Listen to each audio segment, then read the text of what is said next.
নমস্কার, আমি মৌ। আজ আমি আপনাদের যে গল্পটি পাঠ করে শোনাবো সেটি শীর্ষেন্দু মুখোপাধ্যায়ের লেখা একটি খুব মজার গল্প, পারিজাত ও ছোট কাকা। আশা করি গল্পটি আপনাদের ভালো লাগবে। আর যদি আমার গল্প পাঠ আপনাদের একটুও ভালো লেগে থাকে তাহলে অবশ্যই আমার গল্প পাঠের সঙ্গে থাকবেন। ধন্যবাদ। শুরু করছি আমার আজকের গল্প পাঠ, শীর্ষেন্দু মুখোপাধ্যায়ের লেখা একটি খুব মজার গল্প, পারিজাত ও ছোট কাকা। আপনি কি পুলিশের লোক? কেন বলুন তো, আমাকে কি পুলিশের লোক বলে মনে হয়? আজকাল কাউকে দেখে কি কিছু বোঝা যায় বলুন? আমাদের নিমাইবাবুর কথাই ধরুন না কেন, আর দিব্যি মোটা সোটা, হাসি খুশি, দিলদরিয়া, নির্বিরোধী মানুষ। ভিখিরিকে ভিক্ষে দেন, কীর্তন শুনে কাঁদেন, পাড়ার বাচ্চাদের সঙ্গে ছুটির দিনে ব্যাট বল খেলেন। ঘরে ঠাকুর দেবতার ছবিও আছে, অথচ একদিন সকালে তাঁর বাড়ি পুলিশে পুলিশে ছয়লাভ। তার শোয়ার ঘরের খাটের তলা থেকে দুটো AK-47 অ্যাসল্ট রাইফেল, দুটো বেলজিয়ান পিস্তল, RDX, কার্তুজ, আরও কি কি সব যেন বেরোলো। আমাদের একগাল মাছি। তা নিমাইবাবু ধরা পড়লেন বুঝি? পাগল! শুনলুম ওই থলথলে চেহারা নিয়েও তিনি নাকি নিজের বাড়ির ছাদ থেকে পাশের বাড়ির ছাদে লাফিয়ে পড়ে হাওয়া হয়েছেন। হ্যাঁ, তাই বলছিলুম, লোক দেখে আজকাল আর কে যে কি তা চেনা মুশকিল। শুনলুম নিমাইবাবু নাকি কোনো টেররিস্ট দলের সর্দার। বুঝুন কাণ্ড। তা আমাকে দেখে কি মনে হয় আপনার? শার্লক হোমস হলে বলতে পারতুম, তবে এমনিতে আপনাকে একজন মধ্যবয়স্ক, মধ্যবিত্ত, মধ্যশিক্ষিত, মধ্যম উচ্চতা ও মধ্যম স্বাস্থ্যের ভদ্রলোক বলেই মনে হয়। একজোড়া সন্দেহভাজন জম্পেশ গোঁফ থাকলেও আপনাকে ভয়ঙ্কর মানুষ বলে মনে হয় না। আর ওইটাই হয়েছে মুশকিল, আজকাল লোক দেখে চেনার উপায় নেই কি না। কথাটা যে খুব ভুল বলেছেন তা নয়, আমি ভয়ঙ্কর লোক নই, তবে আমাকে যে কেন পুলিশ বলে আপনার মনে হলো সেইটাই বুঝতে পারছি না।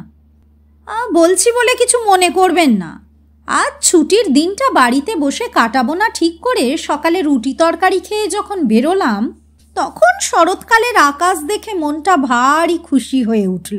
হ্যাঁ, শরৎ আমার ভারী প্রিয় ঋতু। যদিও কলকাতা শহরে শিউলি বা কাশফুল বড় একটা দেখা যায় না, হিমেল ভাবটাও ডিজেল আর জনসংখ্যার জন্য তেমন নেই, তবু যাকে বলে স্মৃতিতাড়িত হয়েই বেরিয়ে পড়েছিলুম।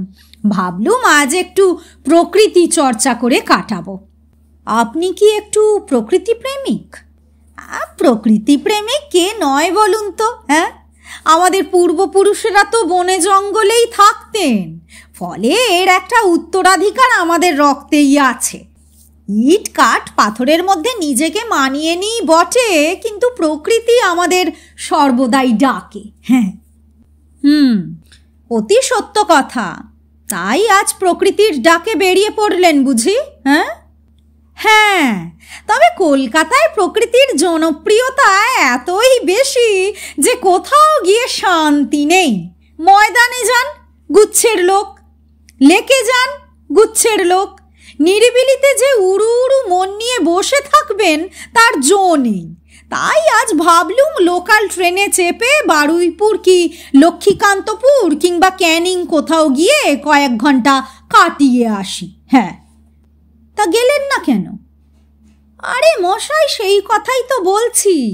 বাড়ি থেকে বেরিয়ে বাস স্টপে গিয়ে দাঁড়িয়েছি, তখনই দেখতে পেলুম বাস স্টপে একটা লোক আমাকে আড়ে আড়ে লক্ষ্য করছে। এই ব্যাপারটা কিছু অভিনব, কারণ আমাকে লক্ষ্য করার মতো কিছু নেই। আমি অতি সাদামাটা নগণ্য মানুষ, অথচ লোকটা বারে বারেই আমার দিকে বেশ তীক্ষ্ণ চোখে তাকাচ্ছিল, এবং সেই লোকটা আপনি। তা হবে হয়তো, আমি ইচ্ছে করেই যে তাকাচ্ছিলাম তা নয়। আসলে আমি খুব ভুলো মনের মানুষ। ভাবতে ভাবতে কোনো দিকে হয়তো তাকিয়ে থাকি, কিন্তু কিছু দেখি না। হ্যাঁ, আপনাকে খুব আনমনা লোক বলে মনে হয় না কিন্তু। হ্যাঁ, কিন্তু একটু আগে আপনিই তো বলছিলেন লোক দেখে কে কেমন তা ঠিক বোঝা যায় না। হ্যাঁ মশাই, তা বলেছি। তাহলে আপনি নিজেকে ভুলো মনের মানুষ বলেই দাবি করছেন? হ্যাঁ, দাবি দাওয়া কিসের? আমি ভুলো মনের মানুষ কি না তাও সঠিক জানি না, তবে গত 33 বছর ধরে আমার বউ বলে আসছে আমি নাকি বেজায় ভুলো মনের মানুষ। বউ যা বলে তা নাকি আমি বেমালুম ভুলে যাই। শুনে শুনে আজকাল কথাটা আমার বিশ্বাস হয়ে গেছে। কিন্তু মুশকিল কি জানেন, বাস স্টপে আমি আপনাকে এড়ানোর জন্য 3টে বাস ছেড়ে দিই। বাস ফাঁকাই ছিল, তবুও আমি উঠিনি। দেখলুম আপনিও হিসেব কষেই ওই 3টি বাস ছেড়ে দিলেন। তাই নাকি? আজ্ঞে হ্যাঁ, ঠিক তাই। 4র্থ বাসটায় উঠতেই দেখলুম আপনিও উঠে পড়েছেন। তখনই মনে একটা খটকা লাগলো। খটকা? খটকা লাগবে কেন? এরকম তো হতেই পারে। প্রতিদিন এই কলকাতা শহরেই কত লোক 3টে বাস ছেড়ে দিয়ে 4 নম্বর বাসে ওঠে। এতে খটকা লাগার কি আছে? আপনি একটু সন্দেহ বাতিগ্রস্ত, তাই না? সন্দেহ তো এমনি হয় না মশাই, কারণ থাকলেই হয়। শ্যামবাজার থেকে শেয়ালদা যেতে যেতে আমি বারবারই লক্ষ্য করছিলাম যে আপনি আমার ওপর নজর রাখছেন। আমি তখন আকাশ পাতাল ভেবেও বুঝতে পারছি না আমার ওপর কারো নজর রাখার কারণ কি হতে পারে। তাই আপনাকে বাজিয়ে দেখার জন্যই আমি শেয়ালদা না গিয়ে মানিকতলার মোড়েই নেমে পড়লুম। কাছেই আমার মেজো মাসির বাড়ি, অনেককাল যাওয়া হয় না। প্রকৃতি চর্চা ছেড়ে অগত্যা মাসির বাড়িতেই এ বেলাটা কাটিয়ে দেব বলে মনস্থির করে ফেললুম। কিন্তু কি আশ্চর্য, দেখলুম আপনিও ঠিক ওই স্টপেই নেমে পড়েছেন এবং দিব্যি আমার পিছু পিছু আসছেন। আপনার কি মনে হয় যে মানিকতলায় আমারও কেউ থাকতে নেই? বললে হয়তো বিশ্বাস করবেন না, ওই মানিকতলায় আমার জেঠতুতো ভাই পরেশের বাড়ি। পরেশ বেশ নামকরা লোক, কর্পোরেশনের কাউন্সিলর, সমাজ সেবা টেবাও করে। শোনা যাচ্ছে সামনের ইলেকশনে এমএলএ হওয়ার জন্য ভোটে দাঁড়াবে। ও, খুব ভালো কথা। ফ্যামিলিতে একজন পলিটিক্যাল লোক থাকা খুব ভালো, বিপদে আপদে খুব কাজ দেয়। তা যা বলেছেন, আজকাল পলিটিক্স ছাড়া বেঁচে থাকাই শক্ত। দুঃখের বিষয় কি জানেন, আমার কোনো পলিটিক্যাল দাদা বা ভাই নেই। পলিটিক্যাল মুরব্বি না থাকায় আমাদের মতো সাধারণ মানুষকে নানা ধরনের ইনসিকিউরিটিতে ভুগতে হয়।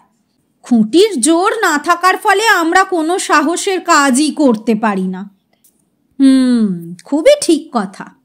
আজকাল সাহসের কাজ না করাই ভালো। অন্যায়ের প্রতিবাদ বা অবিচারের বিরুদ্ধে প্রতিরোধ এসব করতে গেলে উল্টো বিপত্তিই হতে পারে। হ্যাঁ, তা শেষ পর্যন্ত আপনি তো আপনার ভাই পরেশবাবুর বাড়িতে যাননি। কে বলল যাইনি? আমি বলছি। আজ মাসির বাড়িতেই একটা বেলা কাটিয়ে দেব বলেই স্থির ছিল। মাসিও আমাকে দেখে বেজায় খুশি। দুপুরে না খাইয়ে ছাড়বে না কিছুতেই। কিন্তু কিছুক্ষণ বসার পরই আমার কেমন উসখুস শুরু হলো। কেবলই মনে হতে লাগলো লোকটা যে আমাকে ফলো করছিল সে কি রাস্তায় এখনো ওঁত পেতে আছে। 3 তলার জানালা দিয়ে চেয়ে অবশ্য রাস্তায় আপনাকে দেখতে পাইনি। আপনার মাসির বাড়ির নম্বরটা বলুন তো। 3 সি। পরেশের বাড়ি 3 C/1 পাশেই। আপনার মেসোমশাইয়ের নাম কি বিপুল কান্তি সেন? ও বাবা, আপনি যে অনেক খবর রাখেন মশাই। বিপুল সেন মস্ত অ্যাডভোকেট, পরেশের সঙ্গে খুব দহরম মহরম। পরেশ গুপ্তর নাম অবশ্য আমি শুনিনি, তবে আপনার কথা সত্যি হলেও অবাক হওয়ার। ঘটনাও অস্বীকার করা যাচ্ছে না। মাসির সঙ্গে অনেক দিন পরে দেখা, সুখ দুঃখের কথাও মাসির অনেক জমে আছে। কিন্তু উদ্বেগ আর উসখুসুনির চোটে আমার দুদণ্ড বসে থাকার জোর রইল না। কেবলই মনে হতে লাগলো লোকটা এখনো নিশ্চয়ই আমার জন্য রাস্তায় অপেক্ষা করছে। মাসি পর্যন্ত আমার অস্বস্তি লক্ষ্য করে বলে উঠল, কি হয়েছে তোর? অমন ছটফট করছিস কেন? কথাটা ভেঙে মাসিকে বলতেও পারি না। মাসি নিশ্চয়ই হেসে উড়িয়ে দেবে। আমার মতো একজন অপদার্থর পিছু নিয়ে সময় নষ্ট করার মতো আহম্মক কে আছে বলুন? তাই সামান্য কিছুক্ষণ বসে দুপুরের খাবার না খেয়েই বেরিয়ে পড়লাম।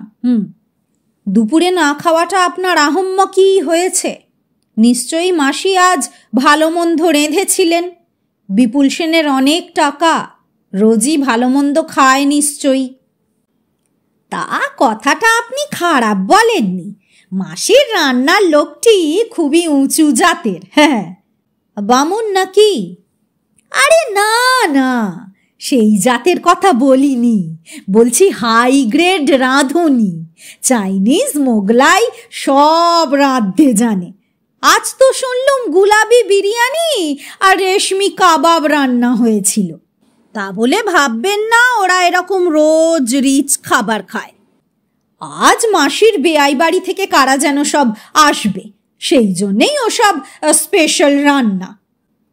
তাই একটু টেস্ট করে আসতেও পারতেন। টেস্ট কি মশাই, সত্যি কথা বলতে কি পৃথিবীতে একটা জিনিসই আমি সত্যিকারের ভালোবাসি, আর তা হলো খাওয়া। ভালো খাবারের প্রতি আমার আকর্ষণ দুর্নিবার। সুতরাং মাসির বাড়িতে আজ আমার পাত পেড়ে আকণ্ঠ খাওয়ার কথা, কিন্তু তাতে বাদ সেধেছেন আপনি। কে আমাকে ফলো করছে, কেন ফলো করছে, সেই দুশ্চিন্তায় আমার অ্যাপেটাইটটাই আজ নষ্ট হয়ে গিয়েছিল। শেষ অবধি 1 কাপ কফি কোনো রকমে খেয়ে বেরিয়ে এলাম। মাসি অবশ্য খুবই মনক্ষুণ্ণ হলো, হওয়ারই কথা। আমার মা মাসিরা 3 বোন, একমাত্র আমার মা ছাড়া কারোরই ছেলে নেই। 2 মাসির 2টি করে মেয়ে, ফলে আমি তাদের খুবই আদরের বোনপো। আপনারা তো মনে হয় 2 ভাই বোন, তাই না? আশ্চর্য তো, আপনি কি করে জানলেন? জানি না তো, আন্দাজে বললাম। আপনি বোধহয় আমার বোধহয় কথাটা লক্ষ্য করেননি। হ্যাঁ, করেছি। আপনি বলেছেন আপনারা বোধহয় 2 ভাই বোন, তাই না? আগে হ্যাঁ, আমি তাই বলেছি, অনুমানের ওপর নির্ভর করে। অদ্ভুত আপনার অনুমান শক্তি। অবশ্য যদি সেটা সত্যি অনুমান হয়ে থাকে, আমার মন বলছে আপনি আমার বিষয়ে সব খোঁজ খবরই রাখেন। আরে না না, আপনি সন্দেহবাতিকে ভুগছেন। এই তো একটু আগেই আপনি বললেন পরেশ গুপ্তের নাম আপনি শোনেননি। যদি তা নাই শুনবেন, তাহলে পরেশ যে গুপ্ত তা কি করে জানলেন বলুন তো? হ্যাঁ, আমি আপনাকে পরেশের নামটা বললেও পদবিটা কিন্তু বলিনি। পরেশ যে গুপ্ত তা তো আপনার জানার কথাই নয়। বলেছি নাকি? হ্যাঁ, বলেছেন। তাহলে না জেনেই আন্দাজে বলেছি। আমিও তো সেটাই বলতে চাইছি, আন্দাজে বলা অনেক কথা মিলে যায়। হ্যাঁ, আপনি খুব বুদ্ধিমান লোক, আর সেটাই ভয়ের কথা। আপনার রজ্জুতে সর্পভ্রম হচ্ছে। সেটা হওয়াই বরং ভালো। সর্পতে রজ্জুভ্রম হওয়া যে আরও মারাত্মক। আপনার বিচলিত হওয়ার মতো কিছুই তো হয়নি, সেটা আপনিই বলতে পারেন বটে, কিন্তু আমার সিচুয়েশনে পড়লে বিচলিত না হয়ে আপনারও উপায় থাকতো না। কারণ মাসির বাড়ি থেকে দুপুরবেলা বেরিয়ে আমি আপনাকে কোথাও দেখতে না পেয়ে তাড়াতাড়ি কেটে পড়ার তালেই ছিলুম। কিন্তু হঠাৎ দেখলুম আপনি মোড়ের পানের দোকানের সামনে দাঁড়িয়ে একজন মোটা সোটা লোকের সঙ্গে কথা কইছেন এবং আমার দিকেই তাকিয়ে আছেন। এমনকি সঙ্গের লোকটাকে ইশারা করে আমাকে দেখিয়ে দিলেন বলেও আমার মনে হলো, কারণ লোকটাও হঠাৎ ঘাড় ঘুরিয়ে আমাকে দেখল। আহা, ওই তো পরেশ। ব্যাপারটা হয়েছিল কি, পরেশের বাড়িতে আমার একটু কাজ ছিল, সেটা সেরে বেরোতে যাব। পরেশ বলল, চলো দাদা, তোমাকে মোড় অবধি এগিয়ে দিই, কয়েক খিলি পানও কিনতে হবে। আমার আবার শিবুর পান ছাড়া চলে না। তা তাই পরেশের সঙ্গে দাঁড়িয়ে একটু কথা কইছিলুম। খারাপ কথাও কিছু নয়। বাগবাজারের এক গলির মধ্যে আমার পৈতৃক বাড়ি, 3 তলা, বেশ বড় বাড়ি। তা পুরনো বাড়ি ভেঙে বহুতল করার একটা কথা চলছে, কিন্তু বাদ সাধছে কর্পোরেশন। তারা বলছে ওই সংকীর্ণ গলির মধ্যে বহুতলের পারমিশন দেওয়া অসম্ভব। তা সেসব নিয়েই পরেশের সঙ্গে কথা হচ্ছিল। বলতে কি আপনাকে আমি লক্ষ্যই করিনি। লক্ষ্য করেছেন কিনা তা জানি না, তবে তাকিয়েছিলেন। হ্যাঁ, তা ওরকম তো আমরা কতই তাকাই। তাকানো মানেই কি আর দেখা? সব কিছুর দিকেই তাকাচ্ছি, অথচ কিছুই দেখছি না। এমন অবস্থা কি আপনার কখনো হয় না? তা হবে না কেন, সব সময়েই হয়। ভুলো মনের মানুষদের তো আরো বেশি করেই হয়। তবু আমার কেন যেন মনে হচ্ছিল আপনি তাকাচ্ছেন এবং দেখছেনও। তাই ভয়ে আমি তাড়াতাড়ি বড় রাস্তায় এসে দক্ষিণের একটা বাসে উঠে পড়ি। আপনি এরপর কি বলবেন আমি জানি। আপনি বলবেন যে ওই বাসে আমিও সওয়ার হয়েছিলাম, তাই তো? যদি অন্তর্যামী না হয়ে থাকেন তবে তাই। হাসছেন যে? হ্যাঁ, হাসছি কি আর সাধে? কাকতালীয় আর কাকে বলে? আমারও যে আজ দক্ষিণ কলকাতার বালিগঞ্জে আমার বড় মেয়ের বাড়িতে যাওয়ার কথা ছিল। তার শাশুড়ির অসুখ, যাচ্ছি করে আর যাওয়া হয়ে উঠছিল না। আজ গিন্নি একেবারে মাথার দিব্যি দিয়ে বললেন, না যাওয়াটা খুবই দৃষ্টিকটু হচ্ছে। আমাদের কিছু হলেই ওরা এসে দেখা সাক্ষাৎ করে যান। কাকতালীয় কথাটার অর্থ আমি কিন্তু সঠিক জানি না। কাক আর তাল মিলিয়ে শব্দটা যা দাঁড়ায় তার কোনো মানে হয় কি? হ্যাঁ, হয়? সত্যি কথা বললে বলতে হয় আমিও জানি না। ছেলেবেলা থেকে শুনে আসছি তাই বলি। বাংলা ভাষাটা যাচ্ছে তাই, বরং ইংরেজি শব্দগুলো একটু বোঝা টোঝা যায়। তা আপনি তো ইংরেজির এমএ, কাকতালীয় কথাটার ইংরেজি কি হবে বলুন তো? Strange coincidence.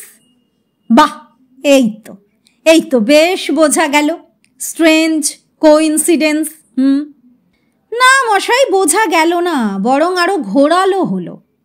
কেন বলুন তো? আমি যে ইংরেজির এমএ তা আপনি কি করে জানলেন? মোটেই জানি না মশাই, মোটেই জানি না। আন্দাজে একটা ঢিল ছুঁড়লাম, লেগে গেল। বটে, আন্দাজে ঢিল ছুঁড়তে থাকলে এক আধটা লাগতে পারে, সব কটা লাগে কি? তাহলে মশাই কথাটা আপনাকে ভেঙেই বলি। আগে আমি তো তার জন্যই অপেক্ষা করছি। আসলে কারো কোয়ালিফিকেশন বা বেতন কিংবা জাত জিজ্ঞেস করাটা ঘোর অভদ্রতা। তাই আমি কারো বেতন জানবার দরকার হলে তাকে গিয়ে বলি, আরে রামবাবু, আপনি তো মাসে 40,000 টাকা বেতন পান, তাহলে 12 টাকার বেগুন কিনতে পিছোচ্ছেন কেন?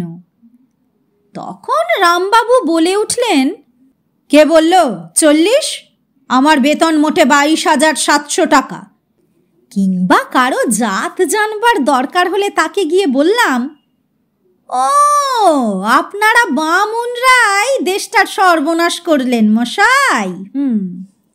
তাতে লোকটা একটু তেড়িয়া হয়ে বলল, মোটেই আমি বামুন নই, আমরা বদ্যি।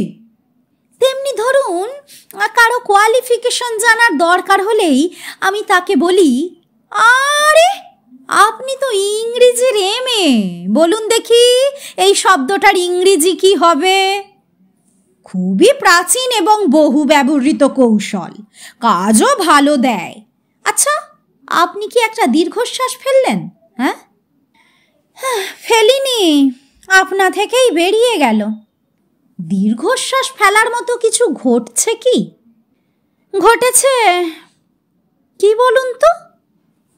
আমার বেতন 40,000, আমি বদ্যি এবং ইংরেজির এমএ।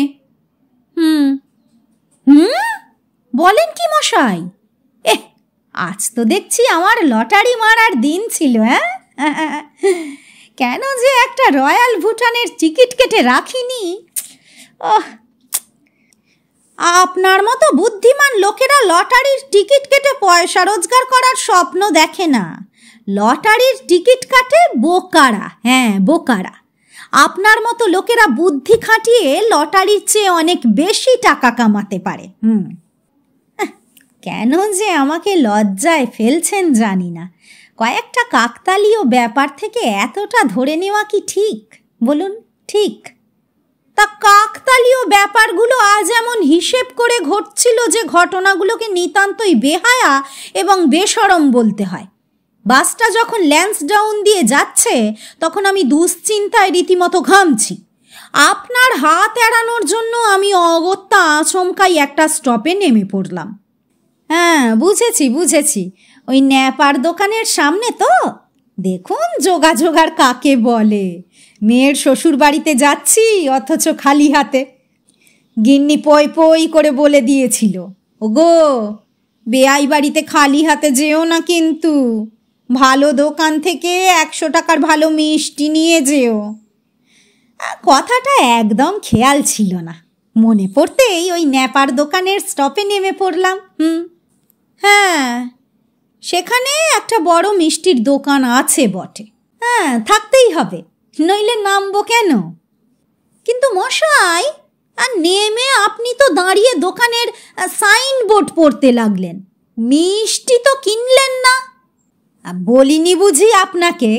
আমারও দেখছি আপনার হাওয়া লেগেছে। জরুরি কথা বেমালুম ভুলে যাই।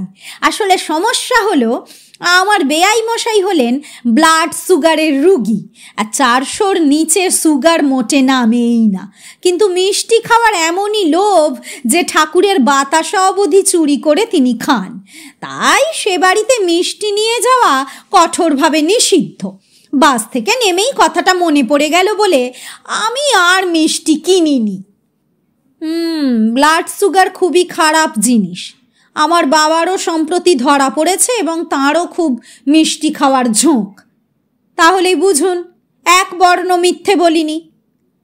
আপনি বলেনও ভারী আত্মবিশ্বাসের সঙ্গে, শুনলে বিশ্বাস করতে ইচ্ছেও করে। তাই তো বলছি, সত্যি কথার একটা আলাদা জোর আছে, বিশ্বাস না করেই পারা যায় না। তা আপনার বড় মেয়ের শ্বশুর বাড়িটি কোথায় যেন? সাউথে? সাউথ তো বিরাট জায়গা। বেহালা, টালিগঞ্জ, গড়িয়া, কসবা। শুধু সাউথ বললে কিছুই বোঝা যায় না। কথাটা আপনি খারাপ বলেননি। সাউথ কথাটা ভারী গোলমেলে। আজকাল তো সোনারপুর ট্যুরও শুনি সাউথের মধ্যে চলে এসেছে। কলকাতা শহরের পরিধি যে শেষ অবধি কোথায় গিয়ে দাঁড়াবে সেইটাই বোঝা যাচ্ছে না। বাসন্তী, গোসাবা সবই না শেষে কলকাতার মধ্যেই চলে আসে। খুব ঠিক কথা। সাউথ ক্রমশ স্ফীত হচ্ছে। নর্থ হাত পা গুটিয়ে বসে নেই। মধ্যমগ্রাম, বিরাটি, বারাসাত, রাজারহাট ছাড়িয়ে সেও ধাওয়া করেছে উত্তর 24 পরগনা গ্রাস করে নিতে। হ্যাঁ, আপনি তো ছোকরা মানুষ, আমরা একটু বয়স্করা তো দেখেছি। ওই যে আপনাদের ঝাঁ চকচকে সল্টলেক সিটি, একসময় কি অখাদ্য জায়গাই না ছিল। সাপ গোসাপের আড্ডা, জলা ভেড়ি। আমরা তো বলতাম বাদা অঞ্চল। এখনো সেখানে মাঝে মাঝে সাপ খোপ বেরোয়। হ্যাঁ, শেয়ালের ডাকও শোনা যায়। আগে এই লেকেই কত শেয়াল ছিল, আমাদের আমলের কথা বলছি। তা আপনার বয়স কত? 57 প্লাস। ওসব প্লাস মাইনাস ঠিক বুঝতে পারি না। গত শ্রাবণে 57 কমপ্লিট করেছি। সার্টিফিকেটে অবশ্য 2 বছর কমানো আছে।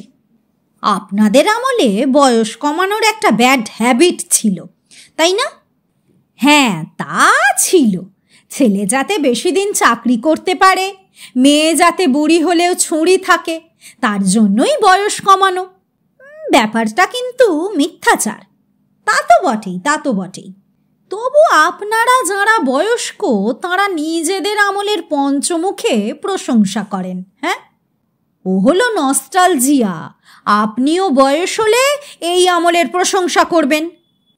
বয়স তো আমার কিছু কম হলো না, তাই নাকি? আমার হিসেব মতো আপনার বয়স 29 বছর 2 মাস হতে পারে। কত বললেন? 29 বছর 2 মাস। খুব আন্দাজেই বলছি। দাঁড়ান মশাই, দাঁড়ান, হিসেব করে দেখি। আমারও তো অত অ্যাকিউরেট হিসেব করা নেই কি না। দাঁড়ান, জাস্ট আ মিনিট। হ্যাঁ হ্যাঁ, সময় নিন না, এখনো বেশি রাত হয়নি, মোটে তো 8টা বাজে। আপনাকে কিন্তু পুলিশে দেওয়া উচিত। কেন মশাই, কি করলাম? আমার বয়স সত্যি 29 বছর 2 মাস, কিন্তু আপনি সেটা কি করে জানলেন? হ্যাঁ, কি করে জানলেন? ওহ, জানার প্রশ্ন উঠছে না, চেহারা দেখেই বয়স অনুমান করা যায়। তা যায়, কিন্তু এতটা অ্যাকিউরেট ক্যালকুলেশন করা যায় না। তাও যায়, তাও যায়। আমার মনে হচ্ছিল আপনার বয়স 28 থেকে 30-এর মধ্যেই হবে, তাই একটা মাঝামাঝি রফা করে নিয়ে বলে দিলাম। তা সেটা লেগেও গেল দেখছি। এক একদিন এরকম হয় মশাই, মানুষের ষষ্ঠ ইন্দ্রিয় বা তৃতীয় নয়ন যাই বলুন, বেশ ভালো কাজ করতে থাকে। হ্যাঁ, তা ভালো কথা। আপনার মেয়ের শ্বশুর বাড়িটা কোথায় যেন বলছিলেন? সাউথে। এখান থেকে কাছেই। সাউথে এবং এখান থেকে কাছেই, এই কথা দুটোর কোনো অর্থ হয় না। কেন মশাই? বাংলা কথাই তো। হ্যাঁ, কিন্তু ও থেকে কিছু বোঝা যায় কি? আহা, বুঝবার দরকারটাই বা কি? আমার বড় মেয়ের শ্বশুর বাড়ি দিয়ে আমাদের তো কোনো প্রয়োজন সিদ্ধ হবে না। হবে হবে, কারণ আপনি সেখানেই যাবেন বলে বেরিয়ে শেষ অবধি সেখানে যাননি। আমার মৌটুসির শ্বশুরবাড়ি বালিগঞ্জেই, এবং আমার সেখানেই যাওয়ার কথা ছিল বটে, কিন্তু হঠাৎ মনে পড়ে গেল যে তার চেয়েও একটা জরুরি কাজ আমার আছে। হ্যাঁ, তা সেটা কি টালিগঞ্জের মেজো মেয়ে মৌ বোনের শ্বশুরবাড়িতে যাওয়া?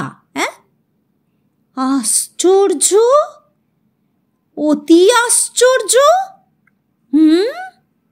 বয়সে নিতান্তই আমার ছেলের বয়সী না হলে আমি আপনাকে একটা নমস্কার জানাতাম। কেন মশাই, আমি তেমন ভালো কাজ তো কিছু করিনি। করেছেন বই কি।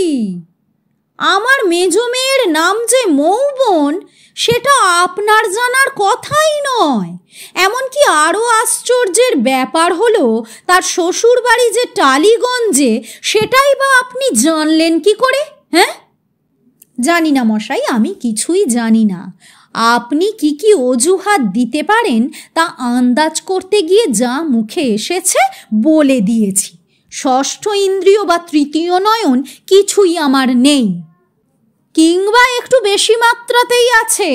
আমার মেজো মেয়ের নাম বা তার শ্বশুর বাড়ি কোথায় তা ঠিকঠাক বললেও একটা জায়গায় আপনার ভুল হচ্ছে।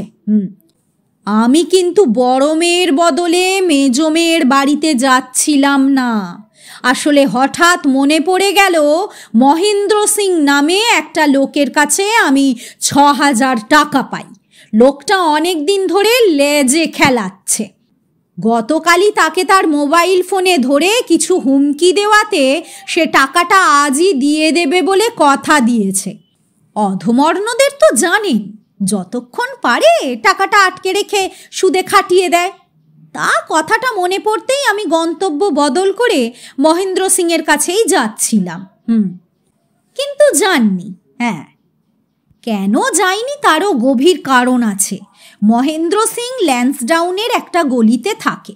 ন্যাপার দোকান থেকে একটুখানি পথ।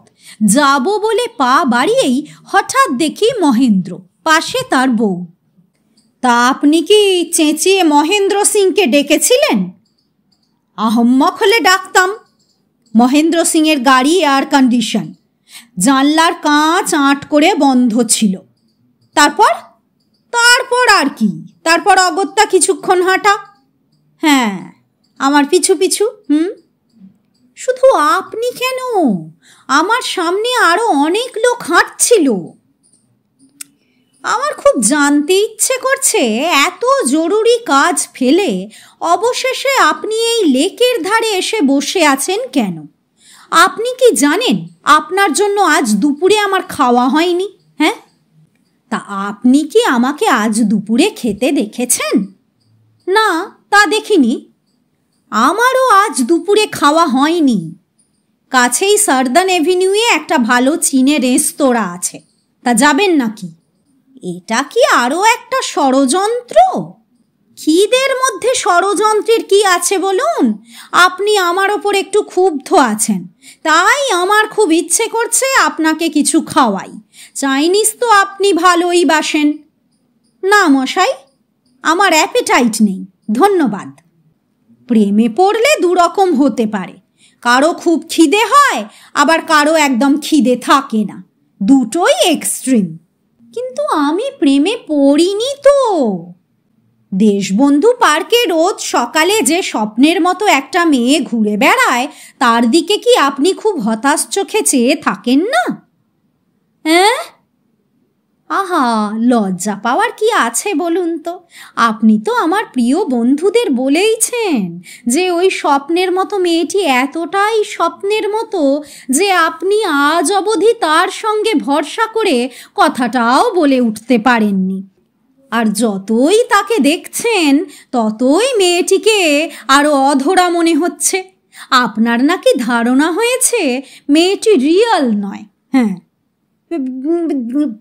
ইয়ে ইয়ে দেখুন এসব, আরে ঘাবড়ানোর মতো কিছু তো নয়।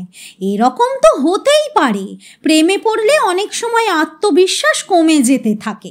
কত কি মনে হয় আমি তো কুৎসিত, আমি তো আনস্মার্ট, আমি তো ভীতু, আমি তো মোটেই ওর যোগ্য নই, আমাকে নিশ্চয়ই পাত্তা দেবে না। হয় না বলুন, হয় না? মানে আমি মানে মানে আহা, আরও একটু ধৈর্য ধরে শুনুন না। আপনি এসব কি করে? ওটা কোনো কথা নয়, ঘটনাটা সত্যি কিনা সেটাই আসল কথা। আর দীর্ঘশ্বাস ফেললেন নাকি? হ্যাঁ হ্যাঁ, আসলে ও মেয়েটা সত্যিকারের রক্ত মাংসের মানুষ নয়। তাহলে তো চিমটি কেটে দেখতে হয়। ছি, কি যে বলেন! কিন্তু কিন্তু আপনি কি করে এসব এসব? রবার্ট ব্লেক এজেন্সির নাম শুনেছেন? Robert Blake agency? না তো, তারা কারা? একটা প্রাইভেট গোয়েন্দা সংস্থা। ও বাবা, হঠাৎ তাদের কথা কেন? আপনার সম্পর্কে গত 1 মাসে তারাই সব তথ্য সংগ্রহ করেছে। হ্যাঁ, ও বাবা, কেন? গুড়ো কারণ আছে যে। কি কারণ? ওই মেয়েটি। হ্যাঁ, ওই মেয়েটি কেন? সে কি আমাকে পুলিশে দিতে চায়? কিন্তু শুধু তাকিয়ে থাকা ছাড়া আমি তো আর কোনো অসভ্যতা করিনি। তাছাড়া আমি ড্যাব ড্যাব করেও তো চেয়ে থাকি না, খুবই বিশুদ্ধ চোখে তাকে আলতোভাবে দেখি। হ্যাঁ হ্যাঁ, ঠিকই বলেছেন, আমি খুব হতাশা নিয়েই চেয়ে থাকি, কারণ তাকে আমার মর্তের মানবী বলেই মনে হয় না। কিন্তু আমি তাকে কখনো ডিস্টার্ব করিনি। করেছেন বই কি, ডিস্টার্ব না করলে এত জল ঘোলা করার দরকারই হতো না। তাহলে ঠিকই ধরেছিলাম। আপনি পুলিশের লোক। আমি কথাটা অস্বীকার করছি না। মেয়েটি কি আমার নামেই অভিযোগ করেছে? আপনার নামেই। আর কেউ নয় তো? মানে অনেক দুষ্টু লোক তো থাকে, সুন্দর মেয়েদের পিছনে লাগে, ওরকম কারো সঙ্গে আমাকে গুলিয়ে ফেলেনি তো? না না, লম্বা ফর্সা হ্যান্ডসাম বাঙালি আঁচিল আপনি। বুঝেছি। আমাকে অ্যারেস্ট করার আগে আমি আপনাকে একটা অনুরোধ করতে পারি কি? পারেন। আমাকে দয়া করে ইফটিজার হিসাবে অ্যারেস্ট করবেন না, সেটা লজ্জার ব্যাপার হবে। আমাদের পরিবারটি সম্ভ্রান্ত, তাদেরও মান থাকবে না। দয়া করে আমাকে একজন উগ্রপন্থী বা তোলাবাজ বা সাট্টা ডন যা খুশি অভিযোগে গ্রেফতার করুন। ইফটিজারের চেয়ে এসবও বরং ভালো। তার মানে আপনি ইফটিজিংয়ের মতো পেটি ক্রাইমের আসামি হতে চান না? কিন্তু অভিযোগ করলেই তো হবে না, অভিযোগ প্রমাণ হবে কিসে? আমি অভিযোগ স্বীকার করে নেব। ও বাবা, আপনি তো ডেঞ্জারাস লোক মশাই। বিশ্বাস করুন, ইফটিজার হিসাবে আমাকে আদালতে তুললে আমার মা বাবা আমার আর মুখদর্শন করবে না। মেয়েটা হয়তো আমাকে খানিকটা শাস্তি দিতে চায়, তা যে কোনো অভিযোগে আমি কিছুদিন জেল খাটলেই তো হলো। হ্যাঁ, কি বলেন? কথাটা ভেবে দেখতে হবে। পুলিশ তো ঘুষ টুস খায়, তাই না? এ বাবদে না হয় আমি 2-5 হাজার টাকা দেব। হ্যাঁ বলছেন? বলছি বলে কিছু মনে করবেন না যেন, খারাপ ভেবে বলিনি।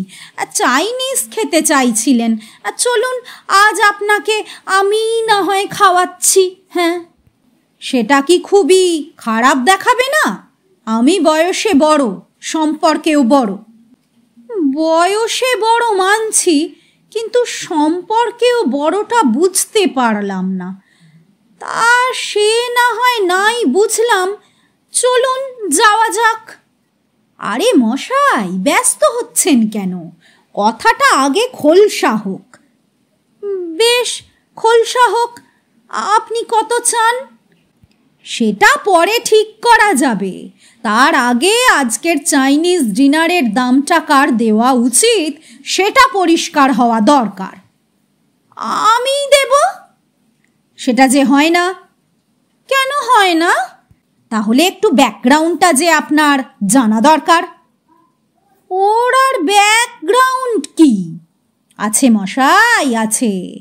ব্যাকগ্রাউন্ড হচ্ছে ভোরবেলার দেশবন্ধু পার্ক। সেখানে আপনি একখানা বেঞ্চে বসে থাকেন আর সামনে একটা স্বপ্নের মেয়ে ঘুরে বেড়ায়, তাই তো? আজ্ঞে হ্যাঁ। আপনি বলছেন মেয়েটাকে আপনি ডিস্টার্ব করেন না। আজ্ঞে না। অথচ মেয়েটা বলছে আপনি ওকে রীতিমতো ডিস্টার্ব করছেন। যে আজ্ঞে, ডিস্টার্ব করা বলতে আপনি কি বোঝেন? পিছু নেওয়া, সিটি দেওয়া, ফলো করা, মন্তব্য ছুঁড়ে দেওয়া, চিঠি চাপাটি পাঠানো, এইসব আর কি। আরও একরকমভাবে ডিস্টার্ব করা সম্ভব। সেটা কিভাবে? আপনি এক্সটার্নাল মেয়েটিকে ডিস্টার্ব করেননি ঠিকই, কিন্তু ইন্টারনালি হয়তো করেছেন। হয়তো নয়, করেছেনই। আজ্ঞে না। কি করে বুঝলেন করেননি? আপনি কি মেয়েটির মনের ভেতরটা দেখেছেন? আরে না, মেয়েটা তো আমাকে কখনো লক্ষ্যই করেনি। যে আমাকে লক্ষ্যই করেনি তাকে আমার পক্ষে মানসিক উৎপীড়ন করা কি সম্ভব? সম্ভব। কিভাবে? উৎপীড়ন না বলে যদি নাড়া দেওয়া বলি তাহলে কেমন হয়? হ্যাঁ, নাড়া দেওয়া? এ কথাটার অর্থ কি একটু আলাদা হয়ে যাচ্ছে না? তা যাক না, ধরুন সেটাই হয়েছে। একটু বুঝিয়ে বলুন। খুব সাদামাটা কথায় বলতে হয়, পারিজাত বাবু, আপনি যেমন আর চোখে মেয়েটিকে লক্ষ্য করেছেন তেমনভাবে মেয়েটিও আপনাকে লক্ষ্য করেছে এবং সে একটু নাড়া খেয়েছে এবং তারও মনে হয়েছে তার স্বপ্নের পুরুষটি রোজ সকালে নিতান্ত ভদ্র এবং কাপুরুষ বলে কখনো মেয়েটিকে হৃদয়ের কথা জানাতে পারেননি। অগত্যা মেয়েটি তার ছোট কাকার শরণাপন্ন হয়। ছোট কাকা ডাকসাইটে পুলিশ অফিসার। সে ওই রবার্ট ব্লেক এজেন্সিতে ছেলেটি সম্পর্কে খোঁজ খবর সংগ্রহ করতে লাগায়। সংগৃহীত তথ্যে দেখা যাচ্ছে পারিজাত সেনগুপ্ত মেধাবী, কৃতবিদ্য, লম্বা বেতন, সম্ভ্রান্ত পরিবারওয়ালা ছেলে। কাপুরুষ সন্দেহ নেই, কিন্তু বড়নিয়া। আপনার চোখ ছলছল করছে কেন? হ্যাঁ, বিশ্বাস হচ্ছে না? আপনি আজ সকাল থেকে আগাগোড়াই আমাকে অবিশ্বাস করে আসছেন। এখনো করছি, তবে ডিনারের বিলটা আপনি দিলে আমি আপত্তি করব না। তাহলে চলুন, ওঠা যাক। এখন খিদে পাচ্ছে তো? হ্যাঁ, এখন বেশ খিদে হয়েছে ছোট কাকা।